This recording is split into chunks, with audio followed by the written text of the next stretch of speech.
Hello everyone, and welcome to another Disney video. Today I'm going to talk about 13 facts and secrets about the Twilight Zone Tower of Terror in Walt Disney World. If you enjoy this video, please be sure to subscribe and hit the notification bell in order to stay up to date with the latest in Disney videos.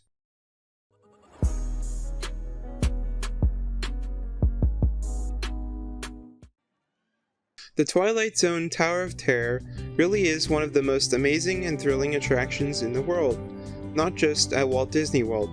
There are many details and little secrets in this attraction. Here are 13 facts and secrets about the Twilight Zone Tower of Terror that I know you will enjoy. Number 13. Real ride malfunction sent guests on a real drop. On September 15, 1998, there are numerous reports in the media that at around 10:30 p.m., the ride malfunctioned and caused the elevator of guests to drop a full story before the emergency brake system took over and stopped the scary descent. There were no major reported injuries from the accident, thankfully, but definitely a scary moment for those guests. They were taken to the hospital and checked out for various complaints of pains from the motion of the elevator. Number 12. How tall is the Tower of Terror? The Tower of Terror is exactly 199 feet tall. The attraction couldn't be any taller or a flashing light would be required to warn airplanes. Since the Disney Imagineers couldn't have a huge flashing light take away from the eerie theme of the attraction, the height was capped at 199 feet, but forced perspective makes the building appear taller than it is. Windows get smaller higher up on the building to make it seem taller. This attraction still is the tallest in all of Walt Disney World. Number 11. Attraction with video recording available. Not long ago, Disney started adding ride video recordings to a couple of attractions for PhotoPass. Twilight Zone Tower of Terror just happens to be one of those attractions where you can get a video of your descent and experience on the ride. So much fun and a wonderful memory to have captured for you and your family. Number 10. It might have been a Stephen King inspired attraction. Can you imagine what kind of attraction we might have had if they followed through and working toward a Stephen King inspired attraction? It has been reported that this was the original direction for the theming and story development for the ride, but it was later decided that Twilight Zone was a better fit and had a more diverse grouping of stories in order to use to create all the amazing elements. Number 9. Creepy lighting. Coincidence or not? The storyline for the attraction is said to take place on Halloween night in 1939. Lightning is said to have struck the elevator, sending the passengers into another dimension. While lightning actually did strike the attraction when it was being built, which is very ironic and a bit creepy. Lightning has also struck on a couple of other occasions since the attraction has opened. Coincidence, or have we traveled directly into the Twilight Zone? Number 8. Most expensive costumes. As we all know, Disney spares no expense when it comes to the details. The costumes for the bellhops for the attraction cost over $1,000 to make. This makes them one of the most expensive cast costumes in all of Walt Disney World. Now you can count on all the bellhops you see and start thinking about how much money was spent on all the costumes alone. Number 7. The unpredictable ride sequence.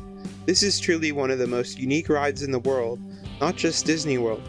The elevator car is carried up by one vehicle and then it moves on its own, battery powered, to the next shaft where another car thrusts the elevator car up and down in the shaft.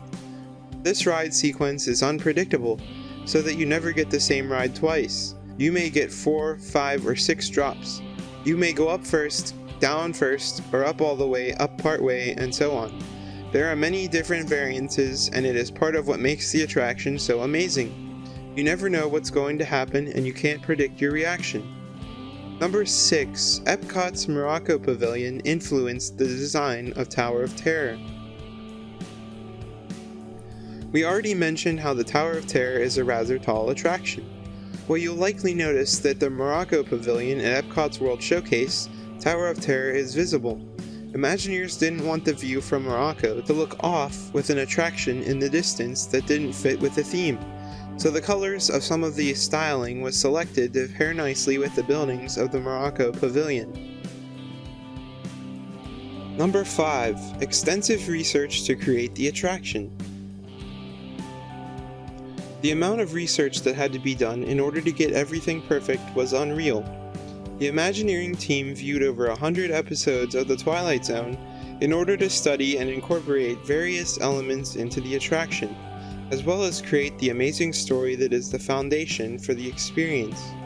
We see the fruits of this hard work and preparation in the finished product, as well as through all the nods to various episodes and the details that are spread throughout the entire hotel. Number 4. Rod Serling's voice in the pre-show. Rod Serling is the well-known host for the original Twilight Zone episodes. He passed away in 1975, but he is a huge part of the Twilight Zone series, and the Imagineers wanted him involved. Actual snippets of audio clips and video from the real Twilight Zone episodes were used in order to make him part of the pre-show video and use his real voice. An actor, Mark Silverman, was used to narrate the parts of the video that couldn't be created from the clips. Such an amazing way to pay tribute and preserve the Twilight Zone experience. Number 3. The lobby is quite impressive and detailed.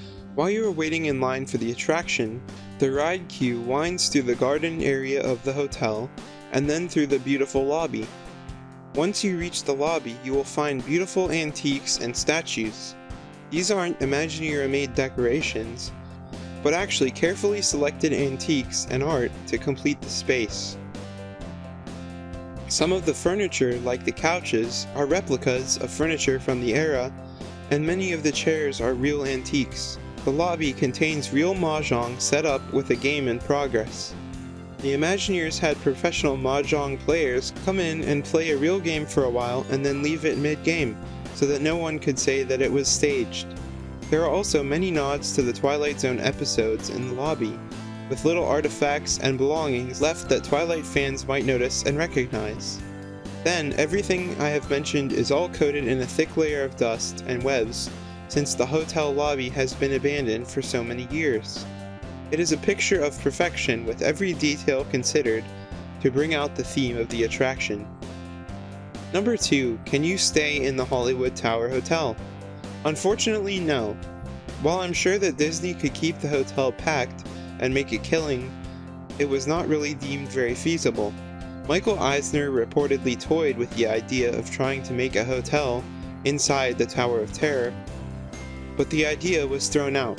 You will notice a room with lights on towards the top of the hotel, but it is just for show, and no one is actually really staying there, or so we believe. Number 1. The Tower of Terror movie.